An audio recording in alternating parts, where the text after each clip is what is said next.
ஷாலினி, நான் 9th E பிரிவில் படிக்கிறேன். நான் வந்துட்டு பெருந்தலைவர் காமராசருங்கிற ஒரு புத்தகம் படித்தேன். அதை எழுதினவர் வந்துட்டு ஈசானி மங்கலம் முருகேசனுங்கிறவர். இதில் மொத்தமாக 25 தலைப்பு இருக்குது. அதில் 15வது தலைப்பான கல்விக்காக காமராசர் ஆற்றிய அரும்பெரும் சேவைகளை பற்றி தான் உங்ககிட்ட நாங்கள் சொல்ல போகிறேன். காமராசர் வந்துட்டு முதலமைச்சராக இருந்த காலம் தமிழ்நாட்டுக்கு பொற்காலம்னு, தமிழ்நாட்டு கல்விக்கும் பொற்காலம்னு கூறப்பட்டு வந்துச்சு. ஏன்னா காமராசர் வந்துட்டு சின்ன சின்ன ஊர்களில், பெரிய ஊர்களெல்லாம் வந்துட்டு தொடக்கப்பள்ளி, நடுநிலைப்பள்ளின்ட்டு இந்த மாதிரி நிறைய ஆரம்பிச்சாரு. காமராசர் ஆட்சிக்கு வந்ததுக்கு அப்புறம் தொடக்கப்பள்ளிகளோட எண்ணிக்கை 30,000 வளர்ந்துச்சு. படிக்கிறவங்களோட எண்ணிக்கை 48,000 உயர்ந்துச்சு. வெள்ளையர் காலத்துல வந்துட்டு 100க்கு 7 பேர் மட்டுமே படிச்சிருந்ததாகவும், காமராசர் வந்ததுக்கு அப்புறம் 100க்கு 37 பேர் படிச்சிருந்ததாகவும் கூறப்பட்டுச்சு. ராஜாஜி காலத்துல பள்ளிகளோட எண்ணிக்கையானது 12,000 தான் இருந்துச்சு. காமராசர் வந்ததுக்கு அப்புறம் பள்ளிகளோட எண்ணிக்கை வந்துட்டு 27,000 உயர்ந்துச்சு. இதனாலேயே மூவேந்தர் காலத்துல நிகழாத அதிசயங்களை காமராசர் நிகழ்த்தி இருக்கிறாருன்ட்டு தந்தை பெரியார் அவர் வந்துட்டு பாராட்டப்பட்டாரு. இந்த பாராட்டுக்கும் போற்றுதலுக்கும் காமராசருடைய அமைதி புரட்சியே காரணமா இருந்துச்சு.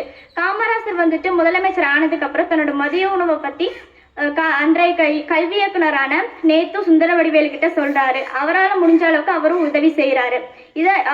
காமராசர் வந்துட்டு என்ன சொல்றாருன்னா, எந்த ஒரு குழந்தையும் பசியோடையும் பட்னியோடையும் பள்ளிக்கு போகக்கூடாது, அவங்களோட வயிற்று பசியை முதல்ல நம்ம தீர்த்தே ஆகணும்னு ஒரு முடிவில் இருக்கிறாரு. அன்றைய காலகட்டம் மாதிரி இன்னைக்கு இருக்கிற காலகட்டம் இல்லை. ஏன்னா அன்னைக்கு இருந்த காலகட்டத்துல தங்களோட குழந்தைங்களை படிக்க வைக்கிறதுக்கு மட்டும் இல்லாம அவங்களோட வயிற்று பசி போக்க முடியாத நிலைமையில ரொம்ப பரிதாபமா கஷ்டப்பட்டுட்டு இருந்தாங்க.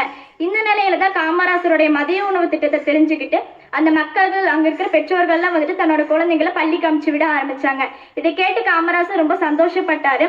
காமராசர் வந்துட்டு இந்த திட்டத்தை கொண்டு வரும்போது நிதி உயர் அதிகாரிகள் வந்துட்டு இந்த திட்டத்தை நீங்க கொண்டு வந்தீங்கன்னா அரசாங்கத்துக்கு நிறைய செலவாகும் அப்படிங்கிறாங்க. காமராசர் அதெல்லாம் வந்துட்டு பொருட்படுத்தாம இந்த மொத்த செலவையும் நானே பாத்துக்கிறேன்னு சொல்றாங்க. காமராசர் வந்துட்டு எந்தெந்த கிராமங்கள கூட்டம் நடக்குதோ அங்கெல்லாம் போய் தன்னோட மதிய உணவு திட்டத்தை பத்தி சொல்றாங்க. அந்த கிராமங்கள் எல்லாம் ஏத்துக்கிறாங்க. ஒரு முடிவை வந்துட்டு தமிழகம் முழுவதும் மதிய உணவு திட்டம்ங்கிறது நிறைவேற்றப்பட்டுச்சு. காமராசர் மதிய உணவு திட்டம் மட்டும் இல்லாம சீருடை வழங்கும் திட்டம், இலவச கட்டாய கல்வி, காலணி வழங்கும் திட்டம்ங்கிற மாதிரி நிறைய திட்டத்தை கொண்டு வந்தாரு. காமராசர் வந்துட்டு குழந்தைகளுக்கு நிறைய நன்மைகள் செஞ்சிருக்கிறாரு.